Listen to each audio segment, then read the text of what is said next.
The opinions expressed in this podcast are those of the host and guests and don't necessarily reflect the views of WOWT. Here we are with another episode of Becca's Talking. Thanks for joining us. Every Tuesday, a new podcast. Make sure that you subscribe to the Becca's Talking YouTube channel and also like the Becca's Talking Facebook page. And then spread the word, too, if you'd be so kind. It's all brought to you by Havana Garage in the Old Market. Havana Garage, great place to go. You know, there's so much happening downtown now with all the concerts, events, the park. It's just a wonderful place to be downtown in that area. So stop by the Old Market and maybe have a cocktail before or after the event. Maybe you want to stop and enjoy a cigar. They have live music from time to time there. It really is. It's just it's a foundation of the Old Market. Havana Garage, and tell them you heard about it on the Becca's Talking podcast. I'm really looking forward to this podcast. Because I've known Mayor Stothert for a long time, and we've done a lot of these, but we've never really had just like a real conversation per se, because it was always, we were talking about a special city issue, yes, or something along those lines, and I had to take commercial breaks and stuff like that. So this is going to be kind of a new experience, but I appreciate you taking time to do this. Absolutely. I love doing this. I do best at this when we could just sit and talk rather than to be all scripted and have certain things to talk about. So, and you don't really have to worry about what you have to say anymore. Yeah, well, I kind of do, I would think. But you're right. I mean, I feel more free to talk and say what I want to say, too. So we were talking before we started recording. You've been in City Hall for 16 years? 16 years. Yeah, I mean, that's a long time. I mean, 4 years on City Council, which really prepared me to be the mayor, which I thought was very helpful to me because I learned all about labor negotiations and the budget, and I knew every department at City Hall. And so when I became mayor, it definitely, that 4 years on council made it easier. But 12 years a mayor is pretty unprecedented. I am the first three-term mayor ever in the history of Omaha. Right now, I am the longest sitting Republican mayor in the entire country. Really? Right now, yes. And so, and I'm the first woman. So I think that we've made a lot of progress, and I'm very proud of the progress that we made. And it's been a long time down there. And remember, I was on the Millard School Board for 11 years before that. And so this is 27 years of elected positions that I've had. And so why? What made you want to get into politics? You were a successful nurse. Yes.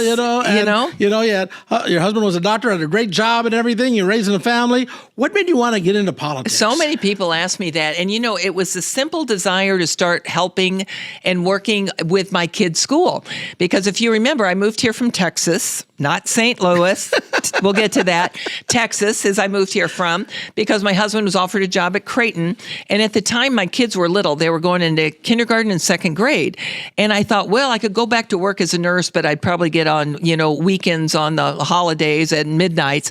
And so I just got involved in their kids' school. So my political career started with the PTA. And I thought, well, I got to get involved. I got to know people. I don't know people here. So I got involved with their school. And then there was someone, Mary Beth Heverin was her name, that was on the Millard School Board that resigned before her term was up. And the board had to appoint somebody to finish her term. So I applied for that. There was like 11 people that applied. They picked me to finish her term, and that's how my political career started right then. So what's nastier politically, being mayor or being on the PTA? Well, I loved everything I did do because I always felt, even when I was in high school, I was a class officer, for example. I always felt like everybody has a civic responsibility to give back to their community one way or another. And I thought when I first moved here, I didn't know anybody, and getting involved with their elementary school was a way that I could really get involved, and that's what I did. And then when I went on the city council, I didn't know people either. Not city council, I'm sorry, school board. And I did a lot of walking door to door, just like I did for the mayor's race. Just really knocked on people's doors, said, I'm Jean Stothert, and here's what I want to do, and I want you to get to know me. And that's how it started. And when I became a member of the Millard School Board, I served 3 terms. The last 3 years I was president of the Millard School Board.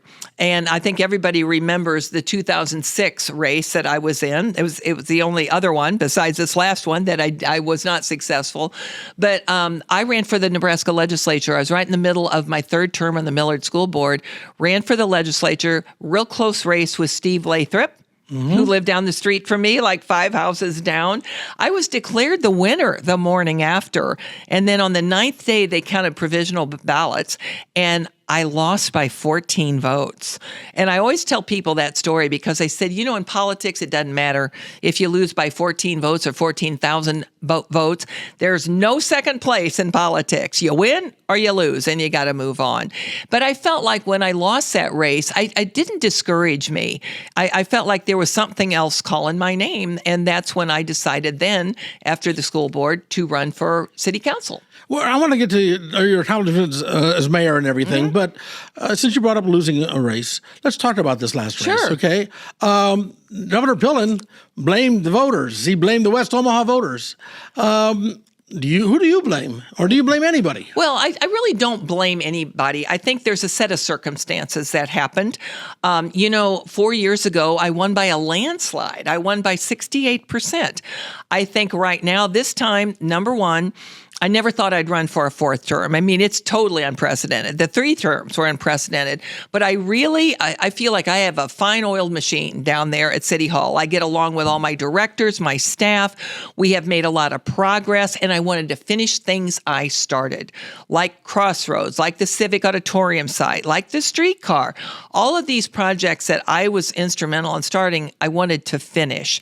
But I think the set of circumstances that happened is, number one, people are still very angry over the November election. A lot of people are angry at the president right now. Omaha has more Democrat voters now than Republican. I'm the Republican mayor of the blue dot. Remember that. And that was something that was really unusual. I think voter fatigue has something to do with it too. And that is people just get tired of you.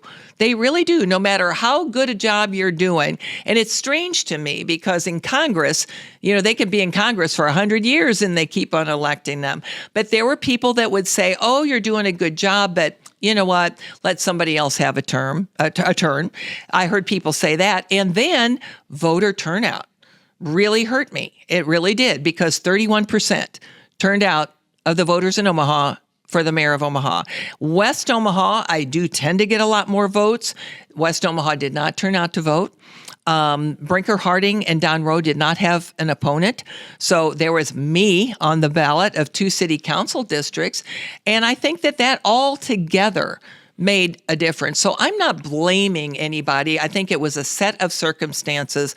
I think voter turnout was very, very low. I think that the Democrat, although I am a Republican mayor in a blue city, but I think that the Democrats were very energized. They were organized. Even the National Democrat Party got involved in this. The state party did, the local party.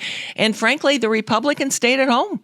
And I think all of that together really changed the course of this election. You mentioned the November election being Yes. one of the factors there, and seeing the national news after your loss. That's what they were blaming it on. They were blaming it on Trump. It was the Democrats. Another Republican lost.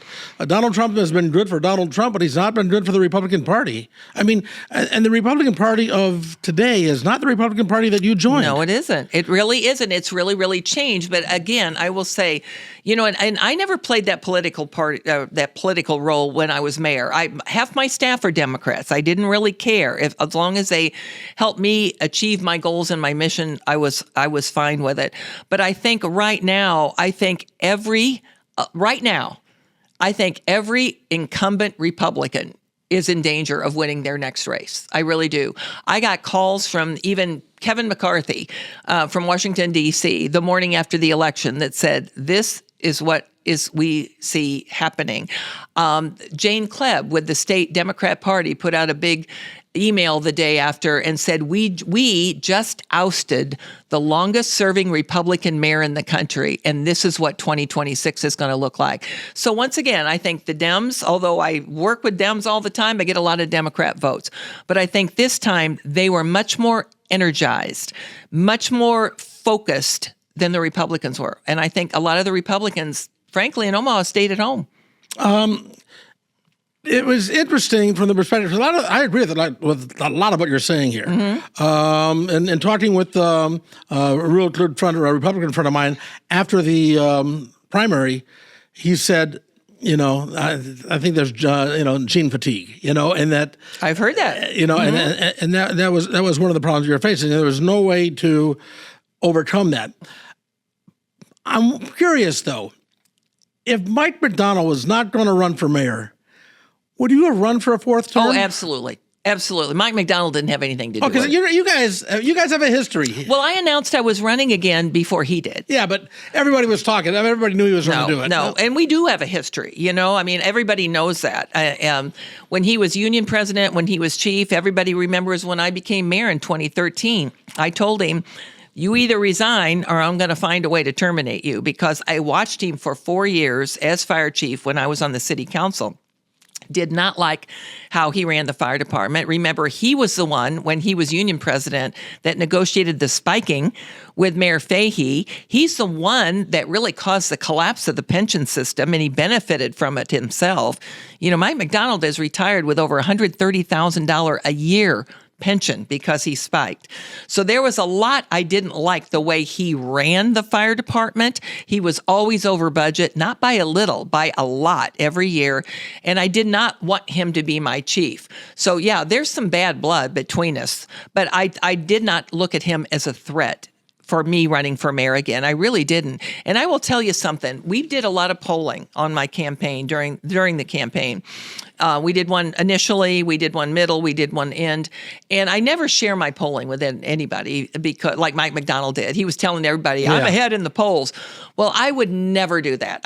We always keep it internal, because it's for my knowledge. I want to know where I'm doing good, and I want to know where I'm doing bad and what I need to work on. I don't want fake polling results out there. But Mike McDonald never moved out of third place in our polling, never did. So I knew from the very beginning this race was going to be between me and John Ewing. But boy, I mean, he went after me, and he certainly did. And with him going after me, it did increase my negatives too. It did. So if Mike McDonald wanted to prevent me from being mayor again, a lot of his campaign did help with that, but it was one of many circumstances. I'm not blaming any one person or event. Ironically, though, I think if McDonald had won in the primary, you would have become mayor. You would have stayed as mayor. I believe that. And in fact, we talked about this for quite a while in my campaign, and I really felt that way. I felt like Mike McDonald would be easier to beat for me in the general. It's just, did we have to put up with what he was doing for, another 5 weeks? But people don't know a lot about John Ewing. They know he was a treasurer. He had name recognition. And all I heard was, well, he's just a nice guy. And I don't know how many debates and forums I did with him and with John Ewing. And I felt like he was a mile wide and an inch deep with a lot of things. All he would basically say is, whatever she's doing, I'll do it better. But no real vision or no real plan to do anything. And, what's happening now, which I find so unprecedented and highly unusual and unheard of, is because all during the campaign, he would say, well, I believe in diversity. I'm going to do things better. I'm going to fix the roads better. I'm going to do this and that and everything better than she's doing. And he is keeping my entire staff. It's unheard of. Yeah, I know. I was going totally to get to that. Unheard of, because, even Mike Fahey, Hal Dobb, me, when I became mayor, the mayor, Suttle, when I became mayor, had the foresight to say, me and my team are going to step aside and let you assemble your own team to achieve your goals and your vision. He's keeping everybody, including my administrative assistant, including everybody in my office, including all the directors. John wants to just cruise on in and do things just like I've been doing them. It makes sense. The Tom Warren thing, Tom Warren, former cop, John Ewing, former cop, both involved with the Urban League and that. So, it made a lot of sense, I guess, or not surprising at least, that Ewing and Tom Warren. But that's so unprecedented, too. It is unprecedented, but it didn't shock anybody. But I do think you're right. When you look at everybody else that's being kept on, that is a little weird. It is. I got criticized at first when city council meetings, looking at my directors who sit behind the city council, and they would say, look at those directors. It's not diverse at all. It's not diverse whatsoever. They're all white men mostly, and maybe one woman that sits there sometimes. And John Ewing talked a lot about diversity, keeping the same people. The exact same people. Like I said, even my administrative assistant, which is very, very unusual. You usually want to when I don't want my staff to lose their jobs. I don't. And they're very talented and they're very good at what they do. And I want to see the city move forward. But usually with new leadership, it just happens. You get a change in staff to help that new leadership, like I said, to help them achieve their goals and their vision. And that's just not happening. Now, the staff, or they don't want to lose their jobs, but they're the ones that have all agreed to stay are saying, we'll have to see how it goes because the climate will be very different at City Hall too. You know, it goes maybe a little bit to the point before about people know that you did a good job, but gene fatigue. Let's try something new, something different. And that's voter fatigue. I mean, that just happens. And like I said, to me, it's very strange because in Congress, you don't see it. I mean, some of these congressmen and U.S. senators are 100 years old, and they keep on saying, doing a good job, let's keep on electing them. And I have not heard anyone say Gene Stothert did a bad job as mayor. I mean, I continue to hear Gene Stothert brought the city of Omaha in a much better place. I was very true to my goals, which I had all along. And Omaha is definitely a safer, stronger, well-managed, much more well-managed city than it was in 2013. So I'm proud of that. I'm proud of what we've accomplished.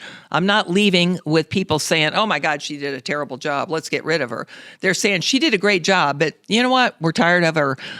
You know, maybe that woman ought to do something else for a while. And you know, I have thought a lot about if I was 15 years younger, 20 years younger, I might think, oh, what am I going to do now? But everybody knows my age. I'm 71. I've been married 3 years to my new husband, who's 73. We kind of got married and I said, see, I'm going to work, which he loved what I did. But now I'm thinking, now I have the opportunity to really slow down and enjoy life. And I've enjoyed I'm not sour grapes. I enjoyed every minute of being mayor. I love being mayor. And I would have loved being mayor another 4 years. But now it's time for Gene Stothert to slow down and let somebody else take over. And I can travel and I can enjoy life. And I'm proud of what you say you're proud. What are you most proud of? What? When you look back on your 12 years, what do you look back and say, you know, this will be my heritage? Yeah, or my legacy. You know, people always ask, what is your legacy? And I'll say, well, history will determine my legacy, not me. And of course, I could talk about the great things Midtown and downtown. I could talk about the Mutual of Omaha Tower. I could talk about the economic development. I could talk about all of that, but I will go back to what my goals are. And my proudest accomplishments are making Omaha a safer city. And it is. It definitely is a safer city. That's my number one responsibility as mayor, is keeping the citizens of Omaha safe. Last year, we had 19 homicides in a city of right under 500,000 people. I mean, we definitely are one of the safest large cities, which are the top. I look at the top 50. We're 39th in the country right now. And that's a lot of time and effort that we have put into policing, community policing, having a good chief, adding 100 more to our budgeted strength with the police department. I love to hear what people's first impression of Omaha is. And I hear it the most during the College World Series because people come in and they go out and a lot of them have never been here before. And the thing I hear the most is I feel like Omaha is so clean and I feel so safe here. And I always think if America could have a clean, safe city, you've hit a home run right there. You know, everything else kind of falls in behind. You talked about John Ewing keeping a lot of a lot of your staff in that, but you kept Todd Schmatter, and that was a Jim Suttle hire. Well, that was Jim Suttle hire, and I was there when Todd was sworn in with Jim Suttle, but that was right at the end. He picked Todd Schmatter right before the end of his term as mayor. And so, but I knew Todd when I was on the city council because Todd was the captain of the Southwest Precinct and I represented District 5. And so I used to go to a lot of community meetings with him when he was Captain Schmatter. So I knew him for 4 years before Jim Suttle appointed him chief. And so I was looking forward to continue working with him. Now remember, there are 3 directors that have civil service protection. That's fire chief, police chief, and city attorney. So they're not hired at the mayor's whim. Like if I didn't like the public works director, I could say, pack your bags, I'm replacing you tomorrow without any reason. But those 3 positions, fire chief, police chief, and city attorney, You can terminate them, but it has to be for a really good reason. So they do have civil service protection.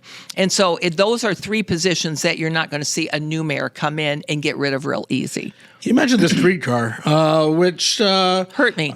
Yeah, it did. And do you feel you just didn't do a good enough job in explaining to people, or people just didn't want to hear it? Well, both. I've done a streetcar presentation to anybody that wanted me to. I've done it to 400 people at Fiserv, and I've done it to 10 people at Shirley's Diner at 7 in the morning. Anybody that wanted it, Steve Jensen, who used to be the public works director, and I would go out and do a 30-minute PowerPoint. Probably to over 5,000 people, we did it, but it wasn't enough. And every group that we gave it to, I would always start out the same, and I would say, who supports streetcar? Raise a hand, sometimes all, sometimes none. And at the end, after I explained why we're doing it, how we're paying for it, and the value, I would ask the same question. Usually everybody in the room would raise their hand. So I think that, but I think a lot of people didn't want to hear it. I heard this so many times during my campaign. I heard it before. I heard that it's a waste of money. I will never use it. My taxes are going to go up because of it. And no matter how many times I explained your taxes are not going to go up, they didn't believe me.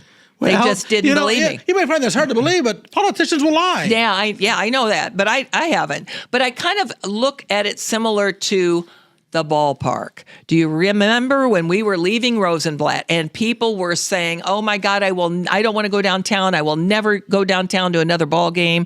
I don't want to have a stadium downtown." People were crying when the bulldozers came to knock down Rosenblatt, and now look. Yeah. Once that same with the Dodge Expressway, the same with the Arena Convention Center. That barely passed. That's the one thing that did go to a vote because of the way we're paying for it was general obligation bonds, the Arena Convention Center, and that's why it had to go to a public vote. But it barely passed, and now look at it. I was doing talk radio during that time, and I remember the calls of people, nobody goes downtown. Yes. It's awful. And what? Now they love it. With started with Hal Dobb. I mean, what Hal Dobb did to renovate that area. Yes. And the continued growth of of downtown Omaha and now Blackstone, Dundee. And look what I've done. I mean, Blackstone was since I've been mayor. And Blackstone started 12 years ago with the conversion of Farnham to two-way, and I did that. And since then, almost $500 million has been spent on the Blackstone. And look at downtown and Midtown now. I mean, these places are just booming. But I have heard people say, no, we don't need that streetcar. I don't like it that you are supporting the streetcar, and so I'm not going to vote for you.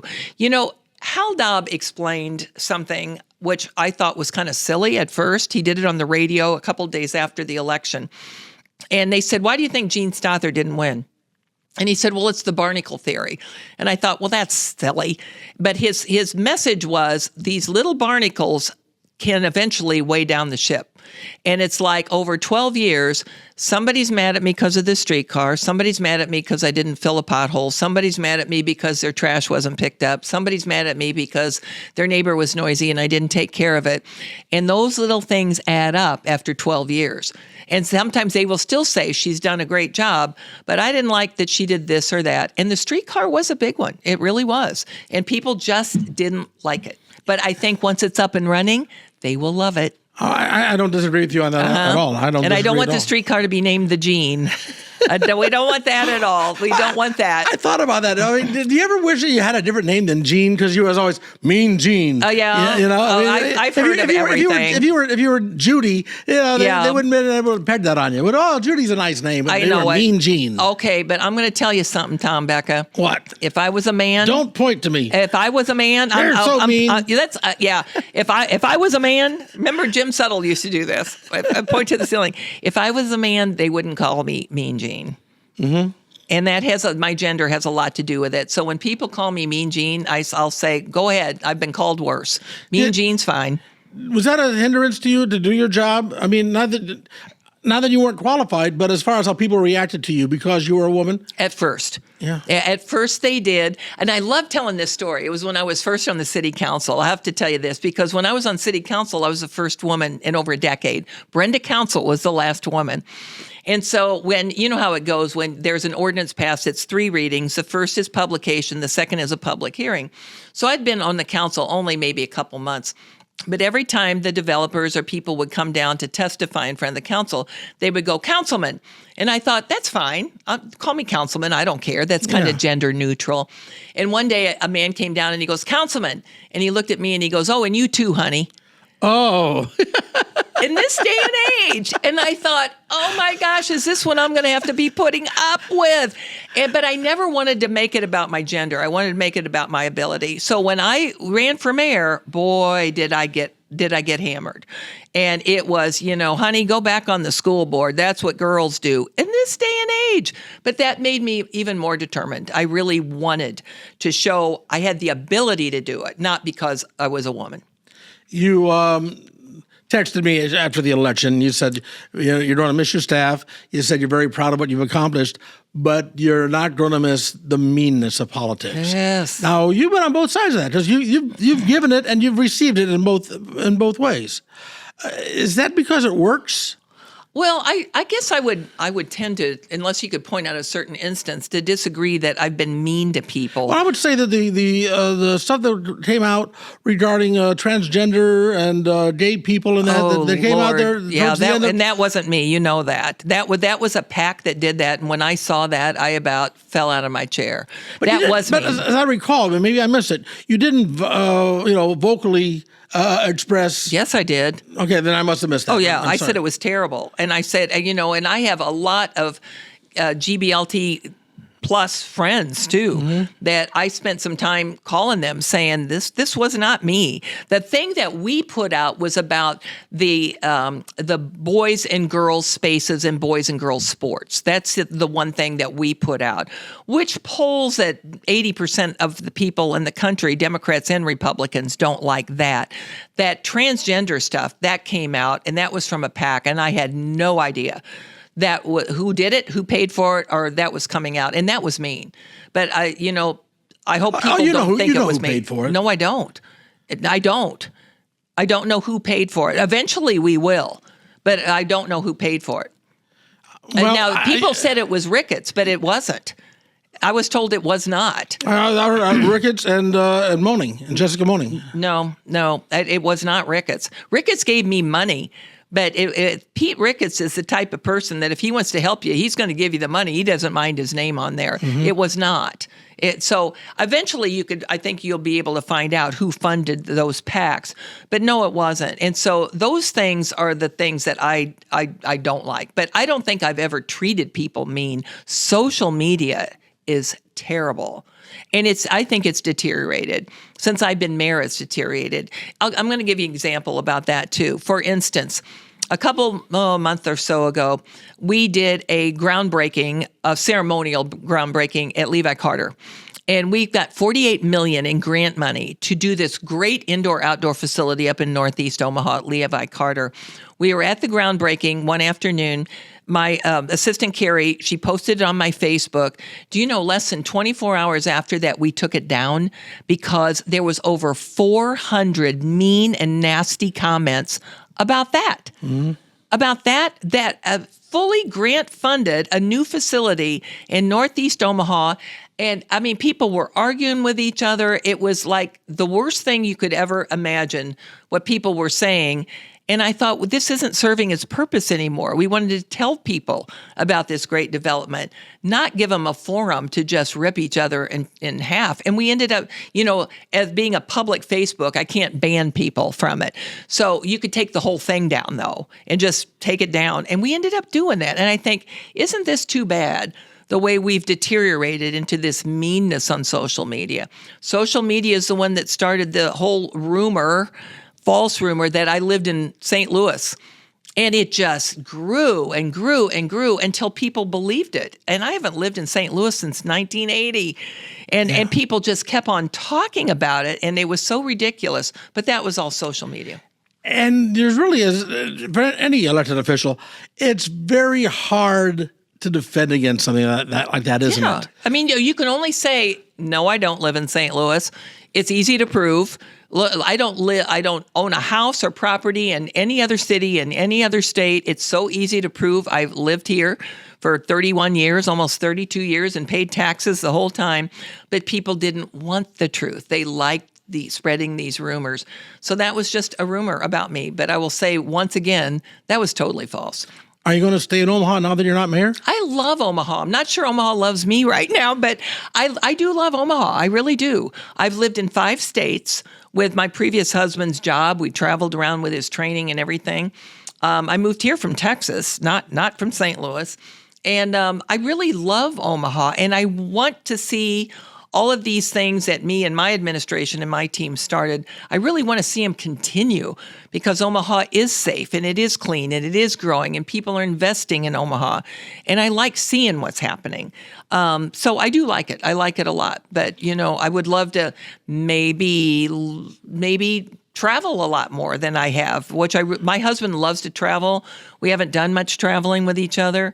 There's a lot of things I want to do. You mentioned social media. A day or two after the election and you lost, and somebody was on the airplane with you, and you left. You I don't know where you were going and all that, but somebody was on the airplane with you, had a picture, did a selfie with you sitting right behind her, and said, "Oh, look, the mayor's out of town again." Oh, that was during the snow. That was last December or November when we had that ice storm. No, but this was now maybe it was the same picture, and somebody else posted. Probably. No, that may be too, because it might have been the same picture. Oh yeah, they use that picture a lot because they posted this picture of me on an airplane like 2 years previous during the ice storm that was last winter, that big ice storm we had. And they said, this is proof. Jean Stothert's leaving Omaha. She's on a plane again to get out of here. And I was here the whole time. It was an old picture. I had a summer dress on, and it was like during an ice storm. And they said, proof, she's on an airplane leaving again. It was an old picture. Even Mike McDonald posted that, and his campaign manager posted it and said, look at her. She's out of town again. I wasn't. I was here the whole time. But people will do that. And it's just, it baffles me why people would spend so much time on social media to do something like this and waste a precious 10 minutes of their life on something like that. But they do. How does that affect your family? Because, it's one thing, you put yourself out there, but your husband didn't, your daughter didn't, How does it affect the family when they see this sort of stuff? Yeah, it makes them angry, but that's why I told them to stay off. My husband doesn't look at any social media. My daughter can hardly stand to look at it anymore. My son completely went off social media. They don't want to read it. It makes them angry. There's nothing they can do about it. But I said, I'm used to it by now. And so anything good that happens in the city, I just expect if we posted it, we're going to get negative comments. It's just the way it is. So I don't want to say I've gotten real, overly thick skin with this job, but you're not going to survive if you can't take a lot of criticism. You don't do this job of being mayor to expect people to say thank you all the time. Knowing now what it became, in hindsight, would you have done it all over again? In other words, would you, if you were, the Jean Stothert of 12 years ago, yes, but the social media was the social media of today, would you put yourself through it again? Oh, sure, I would. Like I said, I loved being mayor. This is just part of it. It's part of being mayor, and the way people use social media, it's just part of it now. But I loved my job, and I love what I did. I love going to work every single day. When my husband Joe died of suicide, everybody knows that, I went back to work in a week. Everybody said I'm gone all the time. I went back to work because I thought I could sit around my house feeling terrible, feeling bad about everything that happened, or I could go back to work where I'm surrounded by people that I like and that care about me and that I love working with, and it could get my mind off things. And that's what I did. So I went back to work, and because I like what I do, and I like Omaha. I like seeing we can make it better. Did you ever think about quitting at that point? No, I never did.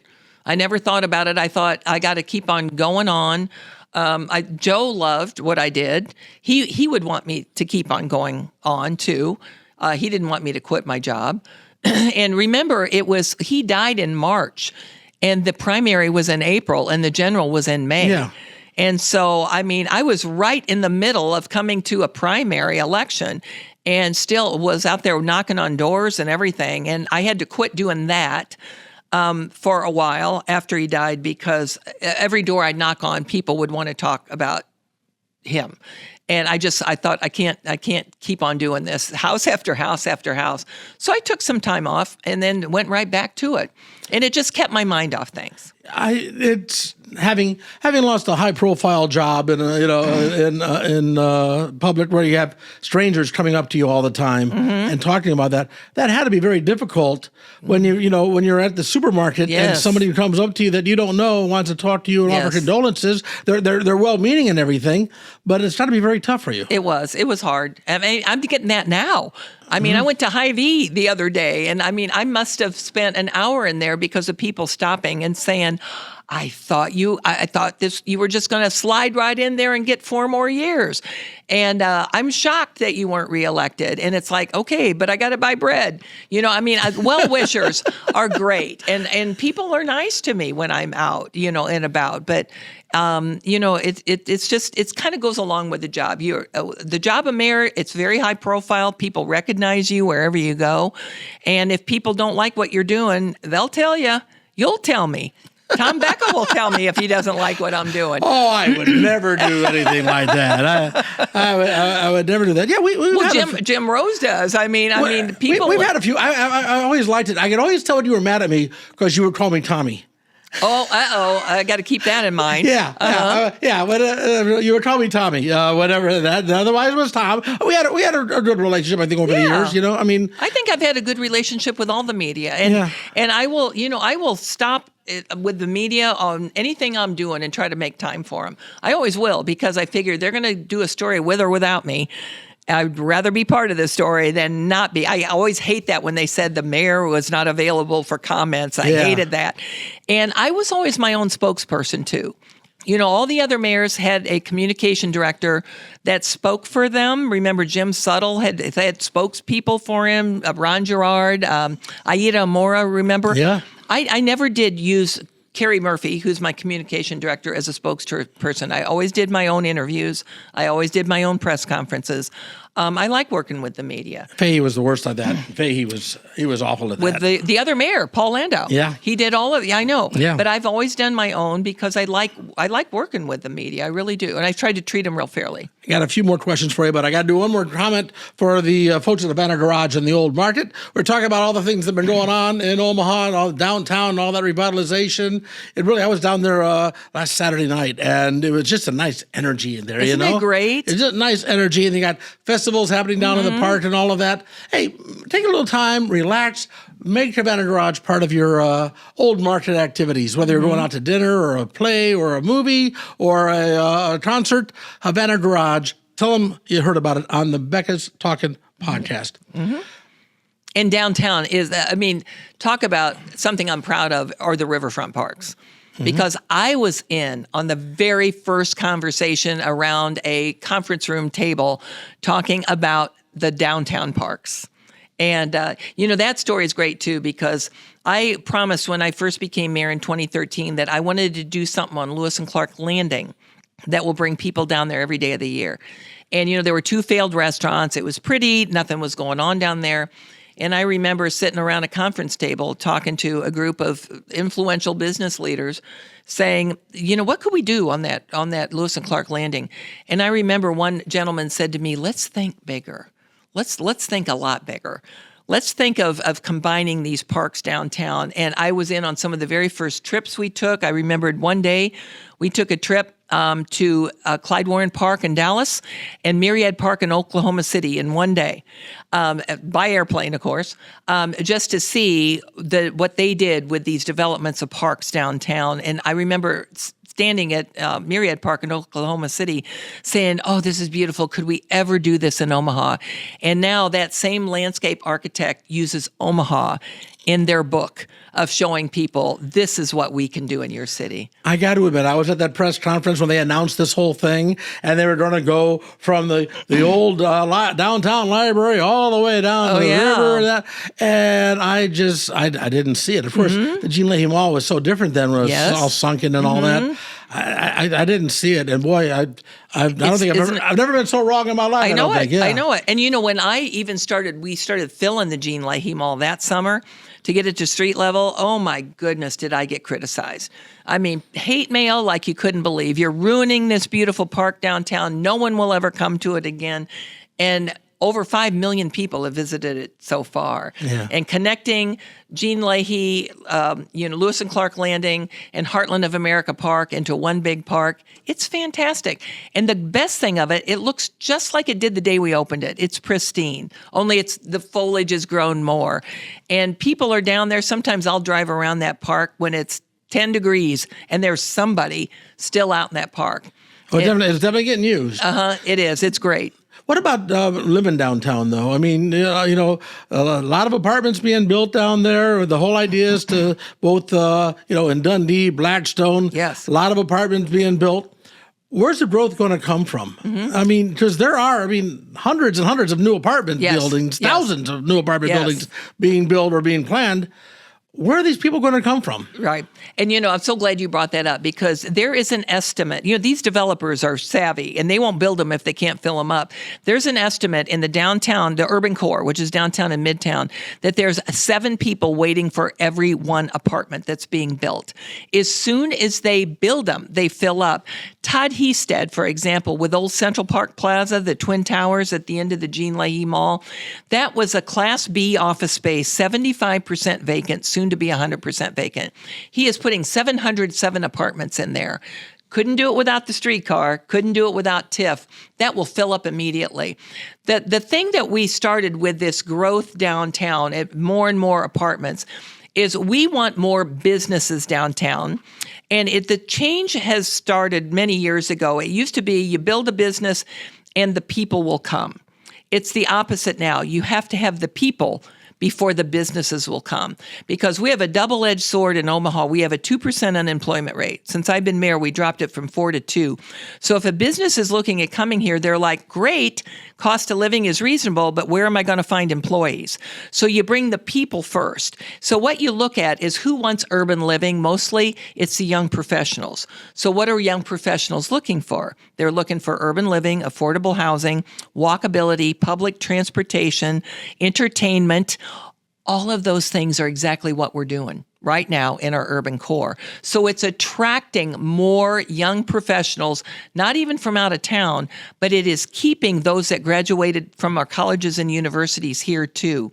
Father Hendrickson, I just met with him just recently at Creighton, president of Creighton, and he said that whole brain drain theory is really not happening anymore in Omaha. He calls it brain retain, because he said over 80% of the kids that graduate from Creighton that are from Nebraska stay here now.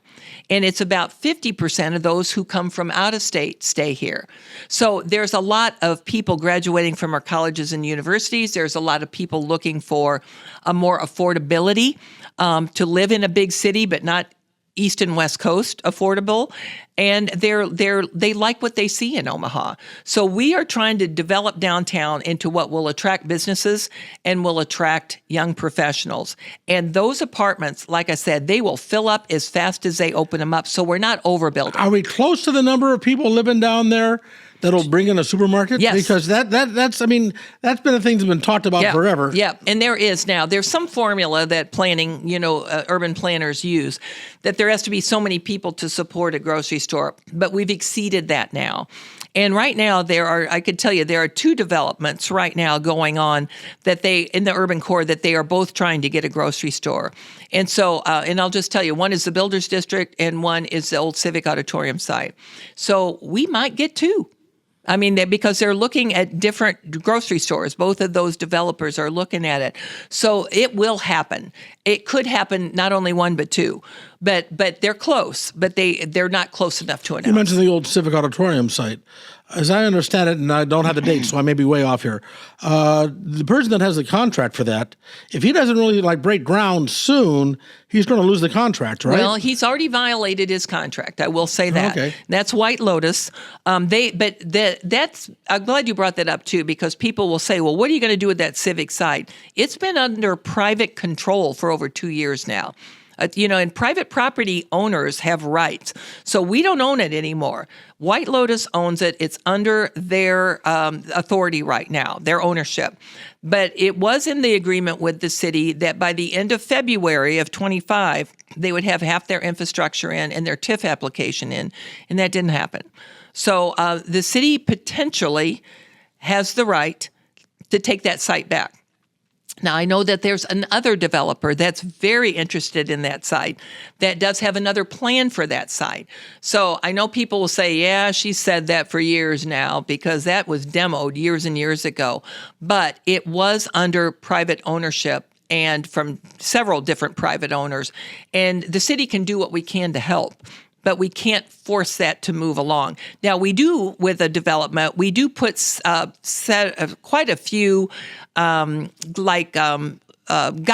in line that you will have. For instance, you will have half your infrastructure put in by this date and half of this and half of that. So we do have that. We do that with a lot of projects. We're doing that with Crossroads. We did it with the Builders District. We did it with I'm losing track of what I'm saying. The big development that is just north of the ballpark, Millworks, is what I'm trying to think. And we will say the city will do so much, but you have to do so much first. Mm-hmm. For example, in the Millworks, we said we will build them a parking garage, but they had to get so much development done first to support that parking garage. They're there now, so we're going to build a parking garage. So you do put several, benchmarks along the way when we do big developments, but there is a limit to what the city can do too when we don't own the property. What is John Ewing's? I mean, no matter what, anybody starts a new job. Do you have an idea what it's going to be like? And then what it's really like. Yeah. I'm sure you had the same thing, even though you were in city council. Right. I'm sure you had the same thing where it's like, oh, I know when I'm mayor, it's going to be like this. And you get in there and it's like, oh, holy crap. Yeah. It's not like that at all. Yeah, there's no book on manual on how to be the mayor. What's going to be John Ewing's biggest challenge when he gets into that office? Well, to me, I think he made a lot of statements and a lot of criticisms and a lot of promises during the campaign, and now he's going to deliver. People expect him to deliver. The voters expect him to deliver, and not just anything she did, I'll do better. They expect him to deliver on things. I would say I was more of a visionary mayor. As far as our development in Omaha and moving Omaha forward. John Ewing said a lot during the campaign, I'm going to concentrate just on the basics: trash removal, street repair, parks. Well, you know what? We've done all that. We passed a $200 million bond issue for the roads, and we just reauthorized that last November, $400 million now. We're doing the roads at a record pace. It's going to take a while. We have a new trash contract with the carts. That's a 10-year contract. That's already done too. The parks are in great shape. So there's a lot. He told the folks out in Elkhorn, for example, that they shouldn't be doing the cost sharing for the streets to get their streets all redone in Elkhorn. And they expect John to deliver on that. Well, we had a cost sharing policy approved by the city council years ago that I created a task force. They decided that it would be cost sharing if you lived on an unimproved street. Over 500 people have taken part in that cost sharing so far. And Elkhorn was going to need to be the same way. But John Ewing didn't promise them that. He said he had mail that came out against me saying Gene Stothert thinks if you're going to give your roads done, you have to pay for it. I never said that. There is a cost sharing plan for about 300 lane miles of road in Omaha out of our 5,000 total. And people are doing that. So they'll expect him to deliver on that. So I think the hardest thing with the new mayor is when you're challenging somebody, you can say whatever you want. But I think the rubber hits the road when people say, okay, deliver. I want these roads fixed right now. I want my roads all fixed out in Elkhorn. I want a better trash collection. I want you to hire 120 more policemen by tomorrow morning.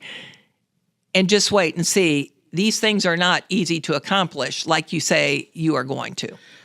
I could go on, but I know you got things to do. You got life and get out of here. What's going to be the first thing you do now when you're not going to work that next day and you got the day off? What do you think it's going to be like? I just think I could really keep myself very busy. I do.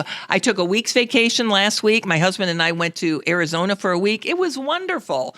And of course, you can't travel all the time. But, I have 4 grandchildren. 2 are in Cincinnati. I haven't seen since last June. It's been a year because I haven't had time to do that. There's a lot of things that I love and I enjoy doing. I haven't read a book except on vacation in 12 years. I mean, I love doing those things. And again, if I was 10 or 15 years younger or 20 years younger, I might think, what am I going to do next? But, I'm 71 and my husband's 73. I will tell you this, I'll make the announcement now. I will never run for another political office. But you will never completely retire either. No, I'll make that prediction. And I want to stay active. If somebody, I love Omaha. If somebody says, do you want to take part and work on this board? And it's something that I really like doing. I would do that in a New York minute. I have a background as on a school board, a background as a critical care nurse, a background as a mayor. There's a lot that I could bring to a table. And if somebody wants me to serve in some capacity, I'd be more than happy to do that. I don't want to go into hibernation, but I think it's more of let's enjoy the smaller things in life and let's enjoy Omaha and let me be able to go to a College World Series game or whatever and enjoy it. And I will enjoy it. But this is not sour grapes. I wanted to be mayor again. I could have done 4 years so easy.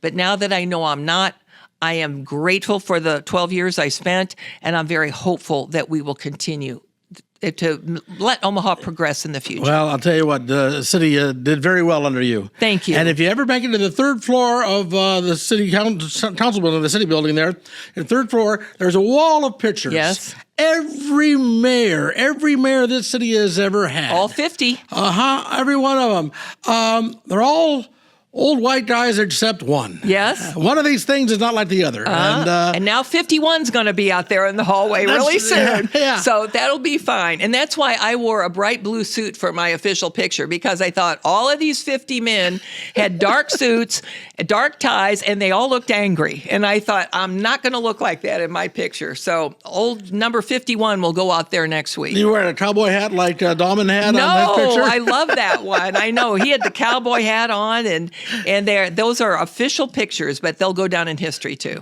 Gene, thank you very much for doing this. You bet, my pleasure. Hey, every Tuesday, a new podcast brought to you by Havana Garage. Thank you very much.